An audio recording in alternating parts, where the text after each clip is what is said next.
वहां पर हम लोगों ने इस दौरान ऑक्सीजन की सप्लाई, आपने पहली बार देखा होगा कि ऑक्सीजन की सप्लाई हमें बाहर से मंगानी पड़ी। भारत सरकार ने ऑक्सीजन एक्सप्रेस चलवाई, वायुसेना के विमानों का इस्तेमाल ऑक्सीजन के टैंकर को लाने ले जाने में इस्तेमाल किया गया और ये लगातार चला है। फर्स्ट वेव में हमारी प्रदेश की कुल आवश्यकता ऑक्सीजन की जो होती थी वो 300 मीट्रिक टन की हो जाती थी, लेकिन सेकेंड वेव में यह बढ़कर के 1000 मीट्रिक टन तक पहुंच गई। हम लोगों ने लगातार इस कार्रवाई को आगे बढ़ाया है, लेकिन साथ साथ हर जनपद ऑक्सीजन में आत्मनिर्भर हो सके, इसके लिए भी आदरणीय प्रधानमंत्री जी के मार्गदर्शन में एक कार्रवाई प्रारंभ हुई और अब प्रदेश के अंदर हम लोग इस समय 300 से अधिक ऑक्सीजन प्लांट लगाने की कार्रवाई को आगे बढ़ा चुके हैं। मुझे ये कहते हुए प्रसन्नता है कि आपकी मुजफ्फरनगर में भी 6 ऐसे प्लांट लगने जा रहे हैं जो यहां पर 4 पहले से थे, उनकी क्षमता कम थी। 6 नए प्रस्तावित किए गए हैं जिनको हम यहां पर लगाने जा रहे हैं। हम लोगों ने वर्तमान में जो एक आशंका व्यक्त की जा रही है कि गांवों में इन्फेक्शन बहुत ज्यादा फैल चुका है, राज्य सरकार उसके प्रति पूरी सतर्क है। 5 मई से ही हमारी गांव-गांव में घर-घर सर्वे का काम चल रहा है। हमारी निगरानी समिति स्क्रीनिंग का काम करती है। स्क्रीनिंग के बाद लक्षण युक्त और हर संदिग्ध व्यक्ति को मेडिकल किट उपलब्ध करा रही है। उन लोगों को होम आइसोलेशन में रहना है, क्वारंटीन सेंटर में रहना है या हॉस्पिटल में पहुंचाना है, इसको तय करती है और सूची इंटीग्रेटेड कोविड कंट्रोल सेंटर में उपलब्ध कराती है। ICCC से 24 घंटे के अंदर रैपिड रिस्पांस टीम उस गांव में पहुंच करके एंटीजन टेस्ट कराती है। एंटीजन टेस्ट के बाद भी अगर कुछ लोगों में संदेह है तो उनका RT-PCR जांच करवाने का कार्य हो रहा है। एक बृहद पैमाने पर एक कार्यक्रम जहां चल रहा है, वहीं साथ ही साथ ये भी तय किया गया है कि स्वच्छता, सैनिटाइजेशन और फॉगिंग की कार्रवाई भी हर एक गांव में हो, कंटेनमेंट जोन में हो।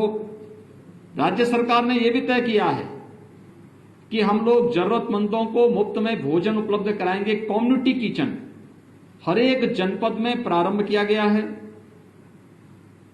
शासन स्तर पर 71 जनपदों में स्वयं चल रहा है, शेष 4 जनपदों में स्वयंसेवी संस्थाएं संचालित कर रही हैं, लेकिन राज्य सरकार उसको सपोर्ट कर रही है। हमने राज्य सरकारों से आज सुबह ही मैंने बैठक ली और मैंने इस बारे में कहा है कि नहीं, राज्य सरकार सही 75 जनपदों में स्वयं भी चलाए और स्वयंसेवी संस्थाओं के माध्यम से भी हम लोग इसको चलाने की कार्रवाई करें। तो ये कार्य हमारा युद्ध स्तर पर पूरे राज्य के अंदर चल रहा है। कंटेनमेंट जोन में डोर स्टेप डिलीवरी को भी आगे बढ़ाने की कार्रवाई हमारी चल रही है और हम लोग उसको आगे बढ़ाने का कार्य कर रहे हैं। अभी जो आशंकाएं व्यक्त की जा रही है थर्ड वेव के प्रति हम लोग पूरी तरह सतर्क हैं और हर जनपद को कहा गया है, अभी से थर्ड वेव के बारे में आशंका है कि बच्चों पे ज्यादा बच्चे इससे संक्रमित हो सकते हैं। यद्यपि पहले ही उसमें कहा, पहली फर्स्ट वेव में ही ये बात कही गई थी कि हाई रिस्क कैटेगरी के लोग बाहर न निकलें, खासतौर पर जिसमें 60 साल से ऊपर के लोग, 10 साल से छोटी उम्र के बच्चे,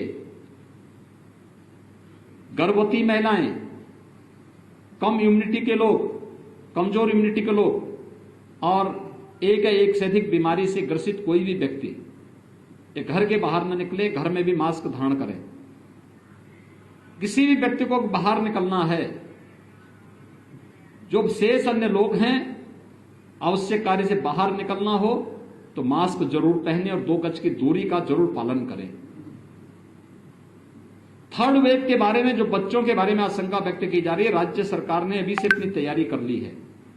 हर जनपद में पीको के निर्माण की, पीडियाट्रिक आईसीयू के निर्माण की कार्रवाई, मैन पावर की ट्रेनिंग की कार्रवाई, पीडियाट्रिशियन, गायनेकोलॉजिस्ट, इन सब की ट्रेनिंग की कार्रवाई राज्य के अंदर हम लोगों ने प्रारंभ की है। ब्लैक फंगस की भी एक पोस्ट कोविड पेशेंट में ब्लैक फंगस की एक नई चैलेंज हमारे सामने आई है। कुछ मामले प्रदेश के अंदर आए हैं, उनके उपचार की व्यवस्था की जा रही है।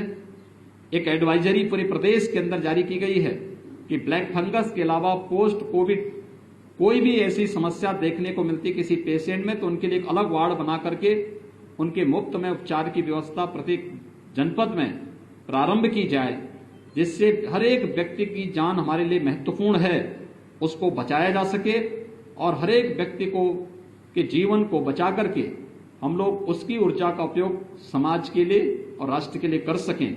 आप सबसे मेरी अपील है, राज्य सरकार ने अपने स्तर पर जो कार्रवाई की है, केंद्र सरकार जो कार्रवाई कर रही है, खासतौर पर केंद्र सरकार ने हर एक गरीब को 5 किलो यूनिट यानी पर यूनिट 5 किलो खाद्यान्न उपलब्ध करवाने की कार्रवाई शुरू की है। प्रदेश के अंदर 20 मई से खाद्यान्न वितरण होगा। राज्य सरकार ने जून, जुलाई, अगस्त 3 महीने के लिए हर पात्र गृहस्थी और अंत्योदय कार्ड धारक के साथ साथ हर जरूरतमंद को खाद्यान्न उपलब्ध करवाने, निःशुल्क खाद्यान्न उपलब्ध कराने की कार्रवाई को अपनी मंजूरी दी है। इसके साथ ही जो डेली कमाने वाले लोग हैं, श्रमिक हैं, स्ट्रीट वेंडर हैं, माली है, कुली है, पलेदार है, नाव है, धोबी है, मोची है, इन सभी लोगों को 1000 रुपये का भरण पोषण भत्ता भी प्रदेश सरकार ने अपनी स्वीकृति दी है। ये जून माह में सभी लोगों को मिलना प्रारंभ हो जाएगा। आप सबसे मेरी अपील है कि समाज को जागरूक करने और इस महामारी से मजबूती के साथ लड़ने में, प्रत्येक नागरिक को तैयार करने में, जागरूक करने में आपकी एक बड़ी भूमिका हो सकती है। आपके माध्यम से मैं सबसे अपील करूंगा, हम कोरोना प्रोटोकॉल का पालन प्रत्येक व्यक्ति करे। हर व्यक्ति अनावश्यक कोई भी घर से बाहर न निकलें, लेकिन अगर किसी को घर के बाहर निकलना ही हो तो मास्क जरूर पहने, 2 गज की दूरी का पालन जरूर करें। अगर कोरोना के इस प्रोटोकॉल का पालन हर व्यक्ति करता है तो कोरोना के खिलाफ देश की लड़ाई को विजयी बनने में बहुत देर नहीं लगेगी और इस महामारी से, इस सदी की सबसे बड़ी महामारी से हम सफलतापूर्वक विजयी बनने में हमें सफलता प्राप्त होगी। धन्यवाद।